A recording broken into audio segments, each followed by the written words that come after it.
गङ्गातरङ्गरमणीयजटाकलापं गौरीनिरन्तरविभूषितवामभागं नारायणप्रियमनङ्गमदापहारं वाराणसीपुरपतिं भज विश्वनाथं। हर हर महादेव। मैं प्रीतम शर्मा आप सभी का ज्योतिष की इस श्रृंखला में स्वागत है। हमारी यह योगों की श्रृंखला चल रही है। इससे पहले हमने विश्वकुंभ योग के बारे में जाना।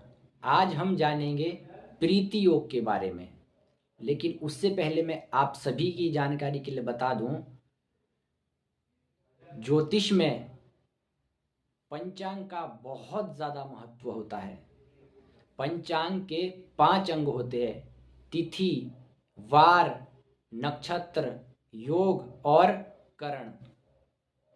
योगों का सबसे ज़्यादा उपयोग मुहूर्त में किया जाता है और मुहूर्त के भी 5 बड़े बड़े ग्रंथ हैं, जिनके नाम है मुहूर्त मार्तंड, मुहूर्त गणेश, मुहूर्त पारिजात, मुहूर्त चिंतामणि और मुहूर्त धर्म सिंधु। इन सभी ग्रंथों में योगों के बारे में विस्तार रूप से, गहन रूप से बताया गया है। तो आइए अब हम प्रीति योग के बारे में विस्तार रूप से जानते हैं। प्रिय दर्शकों, ज्योतिष शास्त्र में टोटल 27 प्रकार के योग बताए गए हैं। पहला विश्वकुंभ, फिर प्रीति, आयुष्यमान, सौभाग्य, शोभन, अतिगंड, सुकर्म, धृति, शूल, गंड, वृद्धि, ध्रुव, व्याघात, हर्षण, वज्र, सिद्धि, व्यतिपात, वरीयान, परिघ, शिव, सिद्ध, साध्य, शुभ, शुक्ल, ब्रह्म, ऐन्द्र और अंतिम का वैधृति। ये टोटल 27 प्रकार के योग ज्योतिष शास्त्र में बताए गए हैं और इन योगों का मुहूर्त में बहुत ज़्यादा उपयोग होता है। आज हम जानेंगे प्रीति योग के बारे में, लेकिन उससे पहले मैं आपकी जानकारी के लिए बता दूं कि कुछ योगों के ऊपर आपको यह गोल आकार दिखाई दे रहा होगा, जैसे विश्वकुंभ, अतिगंड, धृति, शूल, गंड, व्याघात, व्यतिपात और वैधृति। इसका क्या मतलब है? तो इसका यह मतलब है कि इन योगों को बिल्कुल भी अच्छा नहीं माना गया है। ज्योतिष शास्त्र में यहाँ तक कहा गया है कि यदि किसी बच्चे का जन्म इन योगों में होता है तो उसकी प्रथम वर्ष के अंदर ही शांति करवा देनी चाहिए, और जब वह बच्चा 15 वर्ष का होता है तो फिर से उसकी शांति करवानी चाहिए, क्योंकि इन योगों को बिल्कुल भी अच्छा नहीं माना गया है। और कुछ योगों के ऊपर आपको यह राइट चिन्ह दिखाई दे रहा है। इसका क्या मतलब है? तो इन योगों को बहुत शुभ माना गया है।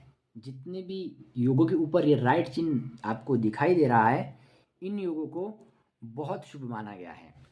और कुछ योग है जिस पर कोई चिन्ह नहीं लगा है, उन योगों को मध्यम माना गया है।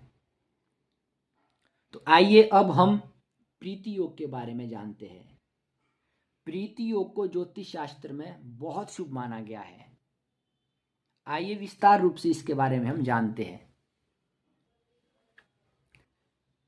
प्रीति योग, इस योग को बहुत शुभ माना गया है। इसका जो प्रभाव होता है बहुत शुभ होता है। और प्रीति योग के जो भगवान है वह भगवान विष्णु है, और प्रीति योग के जो ग्रह देवता है वह बुध है।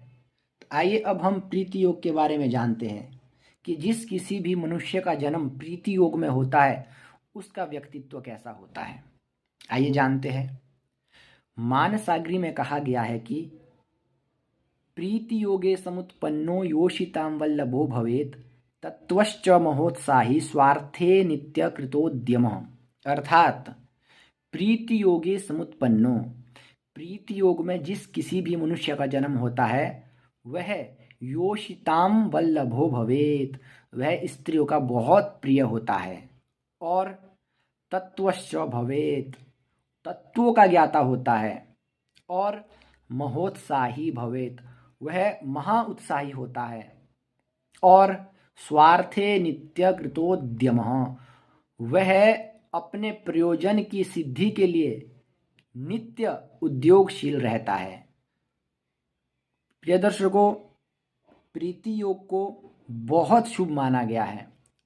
और भी कुछ बताया गया है, जिस किसी मनुष्य का जन्म प्रीति योग में होता है, ऐसे व्यक्ति बहुत दयालु, बहुत सेवाभावी, बहुत परोपकारी, गुणवान, विनम्र, विनयी, विवेकी, बुद्धिमान और व्यवहार में कुशल होते हैं।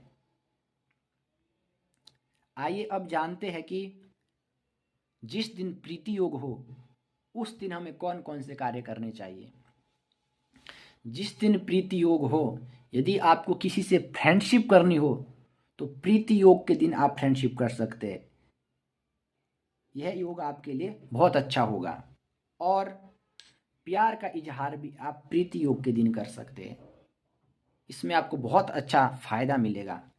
और व्यापार के अंदर किसी के साथ पार्टनरशिप करनी हो, अगर आपको व्यापार के अंदर किसी के साथ पार्टनरशिप करनी हो, यदि आप प्रीति योग में करते हैं तो उसमें आपको बहुत सफलता मिलेगी।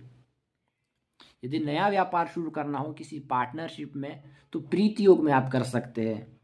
और क्या कर सकते हैं, और यदि विवाह योग हो, जिस दिन विवाह का योग हो और उस दिन प्रीति योग पड़ जाए, फिर तो सोने पे सुहागा है, उसे बहुत अच्छा माना गया है। और अगर कोई प्रेम विवाह करना चाहता है तो उसे प्रीति योग में प्रेम विवाह करना चाहिए, क्योंकि प्रीति योग को बहुत अच्छा माना गया है। तो प्रिय दर्शकों, प्रीति योग को बहुत अच्छा योग माना गया है। यदि किसी व्यक्ति का जन्म प्रीति योग में होता है और उस व्यक्ति की कुंडली में बुध ग्रह खुद की राशि में या मित्र राशि में या फिर उच्च का होकर के केंद्र अथवा त्रिकोण भाव में बैठ जाए तो ऐसे व्यक्ति को मान, सम्मान, पद, प्रतिष्ठा, उन्नति सब कुछ प्राप्त होता है। और यदि बुध के साथ गुरु बैठ जाए या फिर गुरु की शुभ दृष्टि बुध पर पड़ जाए तो ऐसा व्यक्ति बहुत विद्वान, बहुत धनवान और बहुत आध्यात्मिक होता है। और यदि कुंडली में बुध ग्रह नीच का होकर के बैठ जाए, षष्ठम भाव में बैठ जाए, अष्टम भाव में अथवा द्वादश भाव में बैठ जाए, अस्त हो या फिर मृत अवस्था में हो, वृद्ध अवस्था में है हो, तो ऐसे व्यक्ति को विष्णु भगवान के विष्णु सहस्त्र नाम का पाठ करना चाहिए। या फिर पूर्णिमा अथवा बुधवार के दिन घर पर किसी विद्वान ब्राह्मण को बुला करके श्री सत्यनारायण व्रत कथा करवानी चाहिए। इससे उसे बहुत ज़्यादा लाभ होगा। प्रिय दर्शकों, आज हमने प्रीति योग के बारे में विस्तार रूप से जाना। यदि आपका कोई भी प्रश्न हो तो आप कमेंट करके अपना प्रश्न पूछ सकते हैं। मैं जरूर आपके प्रश्न का उत्तर देने का प्रयास करूंगा। और यदि आपको यह वीडियो अच्छी लगी हो तो वीडियो को लाइक करें, कमेंट करें और वीडियो को ज़्यादा से ज़्यादा शेयर करें। और आपका किस योग में जन्म हुआ है कमेंट करके ज़रूर बताएं। हर हर महादेव।